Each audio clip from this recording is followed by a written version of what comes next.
వదిలేసి ఎక్కడో దూరంగా వచ్చి ఉంటూ చదువుకుంటూనే ఉన్నాము. 4 సంవత్సరాల నుంచి ఒక్క ఉద్యోగము లేదు. పోయినా మా వయసు తిరిగి వస్తుందా? అసలు ఎందుకు ఇలా చేస్తున్నారో అర్థం కావడం లేదు. ఏవేవో పథకాలు అంటారు, డబ్బులు పనిచేస్తే సరిపోతుందా? దేశం బాగుపడుతుందా? రాష్ట్రం బాగుపడుతుందా? అసలు ఎలక్షన్ల టైం అన్నా వస్తుంది కదా. ఎలక్షన్ల టైంలో ఇంటింటికి వెళ్లి ఓట్లు అడగాలంటే మీకు అసలు మనసు ఎలా వస్తుంది? ఏమని అడుగుతారు మీరు ఓట్లు వేయమంటే? మొత్తం ఇంతమంది నిరుద్యోగ యువత ఓన్లీ డిఎస్సి కోసమే తిండి తిప్పలు మానేసి వెయిట్ చేస్తూ ఉన్నాము.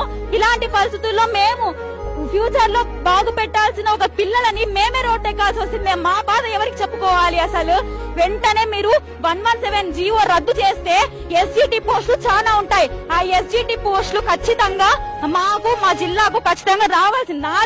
4 ఎస్జిటి ఉద్యోగాలంటే ఎవరి కోసం రాయాలి? ఎందుకోసం రాయాలి? రేపు పొద్దున మా టీచర్స్ కానీ, మా పేరెంట్స్ కానీ, సమాజం కానీ అడిగే క్వశ్చన్లకు ఎవరు బాధ్యత వహిస్తారు?